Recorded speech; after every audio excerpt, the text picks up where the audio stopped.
Welcome to weeks 3 and 4. So, what I want to do first of all is review for you what you did weeks 1 and 2 before we go on to 3 and 4. So, weeks 1 and 2 was T only. You had 3 optional exercises, you had pre T sequence work, and you had mental goal impressions. So, where you want your team to be in terms of capability is proficiency at that line drive hitting contest, as well as T work in general. You want 70% proficiency. That is, you see the ball that's going off the tee, not going consistently into the top of the cage. You want low mid-level line drives pretty consistently. And if you haven't seen that from your team, be particularly attentive to the T sequences as you move on here, because if you go too fast, if you increase the difficulty of what we're doing here in weeks 3 and 4 too quickly, then you're going to lose your team and the foundation is going to be cracked by the time that the season goes.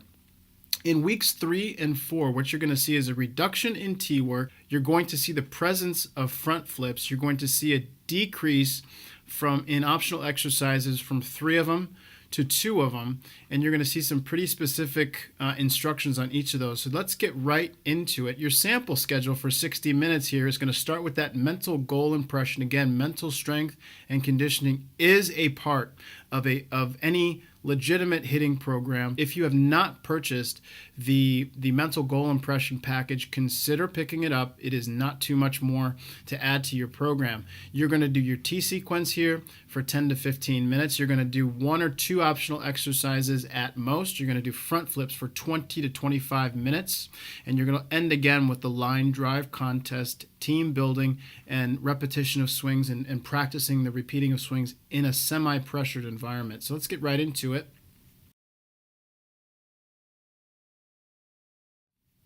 Your T sequence is going to be middle away 3, middle in 3, and then you switch if there's a partner.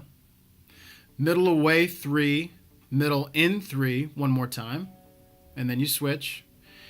Away 3, and then middle away 3, and then in 5, middle away 1. So in here we're doing in 5 to be able to get the players to get that bat path, to be able to get that pull side double or pull side home run. So we're going 5 straight repetitions at that in place. Notice we didn't do in early on in weeks 1 and 2. In the next one is in 5, middle away 1, and then in 1 and middle away 1, ending on hard contact. And again, as the players progress, do the sets of 2 and then switch, so that you're getting about 7 to 10 reps per guy, but keep them in sets of 2 and keep the whole room on the same seat. Don't let people jump ahead to the next sequence. That way everybody's kind of in the same rhythm and you're doing the same things, okay? So that's the T sequence. The next thing we're going to do are the optional exercises. Again, no more than 2 here, because we have to compensate for the increase or the creation of the front flips portion of your program here in weeks 3 and 4. So this is going to be no more than 2 optional exercises. And here are your video options for your optional exercises. Here are your video samples for those. This is the full Monty drill. This is something that we use. It's a hands drill. It's up the middle drill. Works really well to isolate the upper body and keep the lower body out of the equation. But again, it's a hands drill. So what we're going to do, we've got our T and we've got our T map. We've got it set at middle. This can be done at any location, but flagship is at middle. Hitter's going to be behind the front foot line with his full body facing the pitcher. That's why we call it full Monty. Full body facing the pitcher. He or she's going to get into their stance just like this. Feet are essentially cemented. They don't have to be closed. They can be out, cemented out this way. You're not going to move these hands. You're just going to rotate on the top and you're going to swing. And ideally that ball's going to go up the middle. Okay, so it's going to look something like this. So the bottom hand doesn't move, the bottom feet don't move. What you're doing is you're getting this and you're getting this out front. So you've got this going, all of the energy going to the middle of the baseball field. Everything we do is to the middle of the baseball field, okay? That is the full Monty drill.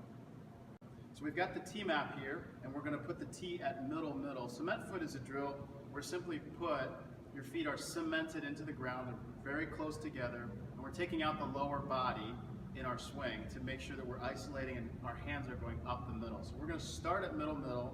Really what you can do in any situation is you can put it anywhere on the hit line, but middle's kind of ground zero for where we want to base this drill. So all you're going to do as a hitter is you're going to be back basically where your back foot would be, a little bit up, bring your feet together, and the goal is to be able to hit the baseball up the middle as you're swinging, just like that, without your feet moving. So it takes your lower half out of the swing, and it really guides your hands up the middle so that if you've got issues with your body and your hips being unable to control your hands, because your hands go where your hips take them. So what we do there is we take out your lower body and we work on our hands going up the middle so that your brain and your mind can respond accordingly once we do our lower half. So that is the cement foot drill. This is the around the world drill. So this is a drill for people who have trouble hitting against their front side and have a regular occurrence where their hips are taking their hands off the baseball. So around the world, really simply, starts with the hitter's back to the pitcher. So we've got our tee, we've got our tee map. This is set up middle, as normal for us. You can do this anywhere you want. Sometimes it benefits if you've got a hitter who's regularly coming off the baseball to put that tee at middle away or away. But as the instructor or as a coach, you've got that guidance for yourself. You're going to start here, basically, with the back to the pitcher. You're going to take one step, and you're going to plant, and then you're going to take that second step and hit. So it's just like this. One, where that front foot is going to be behind that front foot line, and step and hit. So you don't want to get into a position where the hitter is actually stepping and then stepping again and then waiting, because by waiting, they're going to feel their front hip fly again. What you want to have is this part, be conscious, and then this part to be subconscious, to step and swing. That is the around the world drill. Okay, so again, no more than 2 optional exercises in weeks 3 and 4, so you have enough time to do front flips. Now, front flips, your guidelines for front flips, very specifically, you've got your T-maps while you're doing front flips, and here are your instructions. Middle away, and away should be the delivery. I prefer underhand instead of overhand at this point in the off season. And what we're also looking for you to do is to keep it at medium velocity. Don't increase the velocity, provide any sort of velocity element to what you're doing in front flips. What you're looking for is some consistency up the middle into the opposite field, but you can see on the tee work that we're already priming the player to be able to swing inside, which is going to show up in weeks 5 and 6 on flips. So be aware of that as we go forward here. What you're looking for in your team is you're looking for that player to be able to load correctly and load in the right timing mechanism. We created a video called When I Get Ready, You Get Ready. Here's that video now. What we're looking for basically is we're looking for that player to be able to give him or herself enough time to make that negative move back and then to load their hands and to separate a little bit before that pitch gets delivered. Have a look at the video. Hey, this is Jody Garrett. A little bit of a different angle here. This is called I Get Ready, You Get Ready. It's really simply a timing drill. It's something that the coaches and the instructors will be telling the hitters. So what we want to do for hitters who are chronically late, okay, for hitters that are late in getting on time, what you want to see is you want to see the load and a little bit of separation before the release point.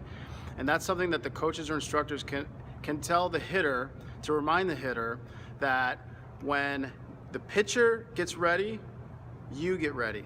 So when the pitcher breaks his hands, or in a BP setting, same thing, breaks his hands, or in an underhand situation, when you see the pitcher go like this, as we'll show you here in a second, when the pitcher's hand goes back, the hitter is going to load and separate a little bit and start to make his movement towards the pitcher. So when I get ready, you get ready is just simply the prompt that you give the hitter that is chronically late. You want to see the load and a little separation before the release point, okay? Here's what that looks like.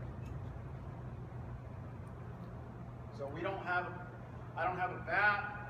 We're not protected here, but I want you to get the timing part of this. So really simply, the pitcher is we're gonna do the front flips scenario where the pitcher's gonna go back and you're gonna see me load and separate just a little bit before the pitch goes, okay? It's gonna look something like this. He gets ready, I go back, and now I'm coming all the way forward to get ready to hit, okay? So that back timing and this front coming up a little bit before the release point is really what you're looking for. And when you don't see that, what your instruction to the hitter is, hey, when I get ready, you get ready. That's this drill.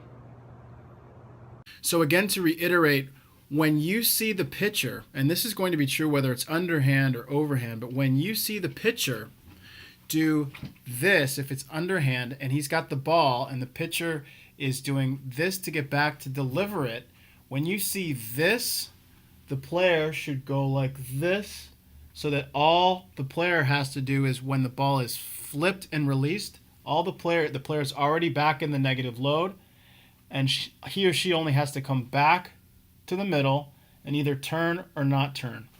You should see that lower half lead the swing. You should see the lower half commit before the upper body, and that is if there's one thing that I could impress upon anybody who's watching this video now, whether you're with a team or whether you're doing this individually, is that timing matters so much more than anything else. You could be the leadoff hitter to a 7 o'clock game and get there at 6 p.m., get yourself loaded and get yourself slightly separated, and you will be on time for the first pitch. If you are a half second late for that pitch, if you're primed to be able to load as the release point occurs, you're too late, because the minute that player, whether it's in softball or baseball, has a velocity element to it, when that player is able to deliver that ball faster than you can load, that's the moment that you die as a player, that you die as a hitter. You don't have any chance if you're late. You do have a chance if you're early.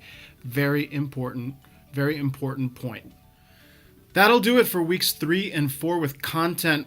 Looking forward to see you in a couple of weeks. Your schedule is going to change again in weeks 5 and 6, so I'll see you on the other side of that. Best of luck.